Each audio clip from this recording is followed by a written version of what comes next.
General Vexatheron stood before the assembled war council of the hegemony, his forearms gesturing confidently as holographic displays showed the blue-green world spinning slowly in the chamber's center. Earth, the prize that would cement his legacy as the greatest military strategist in galactic history. Honored Council. Vexatheron's voice resonated through his vocal sacs, creating the harmonic undertones that conveyed absolute certainty in Zephyrian culture. This primitive world will fall within one solar rotation. My reconnaissance indicates a fractured species, barely past their nuclear age, still fighting among themselves with crude chemical propellants. The Council of Nine leaned forward on their crystalline perches, their compound eyes reflecting the tactical displays. Admiral Crescital, eldest among them, tapped her ceremonial staff against the chamber floor. You speak with great confidence, General, yet these humans have survived their own weapons of mass destruction. That suggests adaptability. Vexatheron's mandibles clicked dismissively.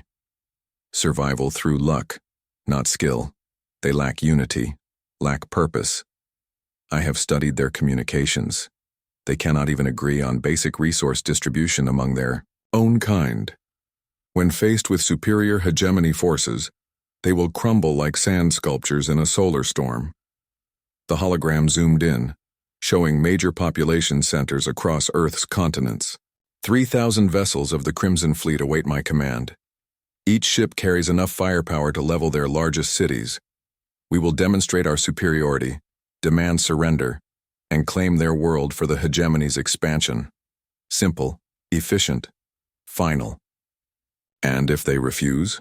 Asked Counselor Thexran, his cybernetic implants gleaming. Vexatheron's four eyes glittered with predatory anticipation. Then we will provide a lesson in the futility of resistance that will echo through their brief remaining history. The Council voted unanimously. The invasion would proceed at the next orbital alignment. 3 months later, Admiral Crescital stood alone in the same chamber, staring at the empty space where Earth's hologram had been. The communication array remained silent. 3,000 ships, 60 million of the hegemony's finest warriors, gone. The last transmission had come from Captain Yilmoth of the destroyer Voidrender, his image crackling with interference. Admiral, they're everywhere.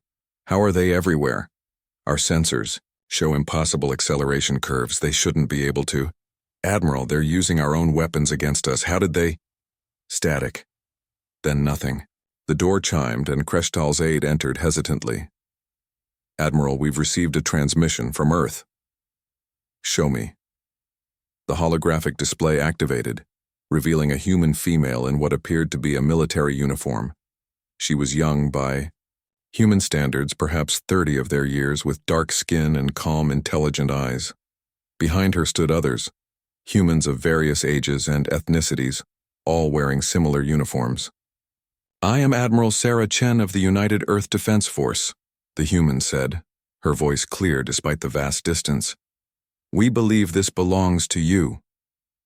The image panned to reveal what had once been General Vexatheron's flagship, the hegemony's Wrath. The massive dreadnought sat in what appeared to be Earth's ocean, its hull scarred but intact. Humans moved across its surface like insects, clearly studying its technology. Admiral Chen continued. General Vexatheron insisted on speaking with our leadership personally. We accommodated his request. Unfortunately, he seemed unable to comprehend that humanity's greatest strength isn't our technology or our weapons. It's our ability to unite when faced with an existential threat. The camera shifted to show a transparent holding cell. Inside, General Vexatheron sat hunched over, his once magnificent purple chiton now dull and cracked. He looked up at the camera with hollow eyes. They knew, he whispered. Before we arrived, they knew. Not just that we were coming, but how we would come. Our tactics, our strategies, our weaknesses. They turned our own formations against us, used our comm frequencies to coordinate ambushes.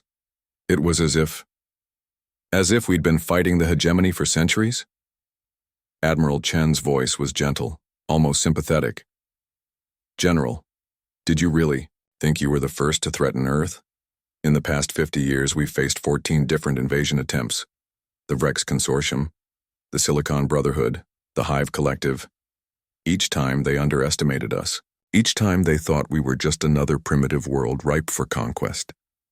The display showed archived footage, alien vessels being systematically dismantled by human forces, captured technology being reverse-engineered in vast underground laboratories, humans of different nations working side by side despite their historical conflicts. You see, General, humanity has a saying, "What doesn't kill you makes you stronger." Every attack teaches us something new. Every captured ship, every recovered weapon, every intercepted communication adds to our knowledge. We've learned from the best the galaxy has to offer. Admiral Chen stepped closer to the camera. We've also learned something else. The universe is vast and dangerous, filled with species that view conquest as their birthright. So we made a choice. Every time someone comes to destroy us, we don't just defend ourselves. We ensure they can never threaten anyone else again. The view shifted to show vast shipyards in Earth's orbit, where humans worked alongside captured alien technology, building vessels that incorporated the best innovations from a dozen different civilizations. Your fleet's technology will help us protect other worlds from the hegemony's expansion. Your soldiers will be treated well, but they're staying here. We've found that former enemies often become our most valuable advisors in understanding galactic politics. General Vexitharan raised his head, a spark of his old arrogance returning. The hegemony will send more fleets, larger ones. They will not underestimate you again. Admiral Chen smiled, and there was something in that expression that made Admiral Kreshtal's blood run cold. General, you're absolutely right. They won't underestimate us again. Because after our diplomatic mission to the hegemony capital concludes, there won't be a hegemony left to send fleets. The transmission ended, leaving Kreshtal alone with the silence of space and the growing realization that the predators had become the prey. In the weeks that followed, reports began filtering in from across the galaxy. Human ships appearing at hegemony worlds, not to conquer, but to liberate. Former slave species rising up with mysteriously advanced weapons. Hegemony military installations, going dark one by one. And always the same message broadcast on every frequency. Humanity remembers, humanity learns, humanity endures. The last entry in General Vexitharan's personal log, recorded before his capture, would eventually be found by xenoarchaeologists studying the ruins of the hegemony. I promised them defeat. I brought them victory. In seeking to destroy humanity, I have unleashed something far more dangerous than any weapon. I have given them purpose, unity, and the knowledge that they are not alone in the dark. May the cosmos forgive me for what I have awakened.